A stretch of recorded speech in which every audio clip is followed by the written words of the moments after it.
Here, it's actually not a human-elephant conflict. It's more of a human-human conflict. No? So one section of the people are actually in conflict with other section of the people. We strongly believe that what people want, what department of government does, and what scientific community suggests, there is a complete mismatch in many landscapes. If we don't understand, people requirements and elephant needs, if both of them are not addressed, we're not going to do any kind of conservation. It can't be.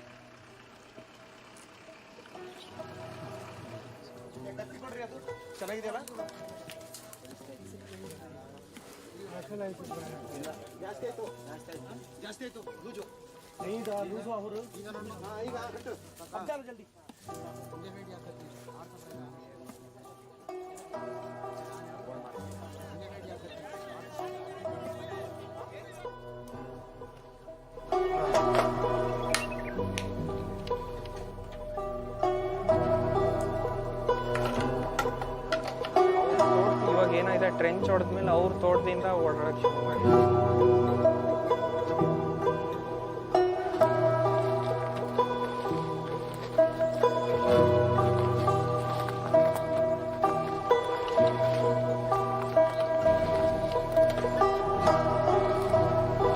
I personally cannot imagine a world without ಇವಾಗ ಏನಾಗಿದೆ trench ಹೊಡೆದ್ಮೇಲೆ There ಅವ್ರ isn't ತೋಟದಿಂದ ಓಡಾಡಕ್ಕೆ ಶುರು a simple solution to this conflict, but there are ways in which it can be brought down to manageable levels. We must continue to look for ways to share spaces with elephants. It is as much their world as it is ours. I personally cannot imagine a world without ಇವಾಗ ಏನಾಗಿದೆ trench ಹೊಡೆದ್ಮೇಲೆ There ಅವ್ರ isn't ತೋಟದಿಂದ ಓಡಾಡಕ್ಕೆ a simple solution to this conflict, but there are ways in which it can be brought down to manageable levels. We must it is as much their world ways to share spaces with elephants. It is as much their world as it is ours. I personally cannot imagine a world without ಇವಾಗ ಏನಾಗಿದೆ trench ಹೊಡೆದ್ಮೇಲೆ There ಅವ್ರ isn't ತೋಟದಿಂದ ಓಡಾಡಕ್ಕೆ a simple solution to this conflict, but there are ways August in which on it can Al be Jazeera. brought down to Kenya manageable braces for a levels. highly contested vote We as the must it country is as continue much to their hold world elections as that it will is shape its our future. elephants. The Listening Post It examines is and as much dissects their the world world as media, it is how they ours. operate and the stories I they cover. personally cannot 5 years imagine a on world since without Myanmar's Muslim minority were There forced isn't from the country. a simple Look at the solution to plight this of our conflict, aim. but there are Al ways Jazeera in World which it can showcases be the best brought down to documentaries from manageable across the braces for a network, highly including a contested new vote We 3 must part it is series as to the much 60s their of world the as Arab it world. is shape its our future as elephants. The protests Listening continue Post following It the is examines and as swearing-in much of dissects their the new world world president. as media, it is Could how Sri they our operate and the Lanka stories pay they cover. political prices? cannot 5 years imagine on a world since without Myanmar's Muslim August minority on were Al forced from the Jazeera. country. a simple Look at the solution to plight this of our aim. but there are Al ways Jazeera World showcases the best documentaries from across the network, including a new 3 part series to the 60s of the Arab world.